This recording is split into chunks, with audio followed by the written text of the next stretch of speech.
Abantu bakanu munteje amatumuhure omuntu murungi nkogu nicyenda tumusime tashorora mu nganda akunda kuyamba ebyakozere byona nimukimanya nibyegambira itwe zayoni nitubashaba tumutume tumuhagire agaricyo mwishengero eshakwera hiche tora naje tora na onarebo Dr. Kwisi bariyo munsi akaruru kawe nako mugasho munywani wanje abantu bakanu tukamuhe atujwekere onarebo Dr. Minister Kwisi kwegere Ekitooma for life yewe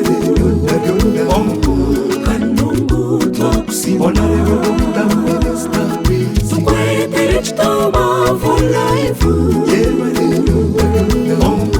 kanungu twakusima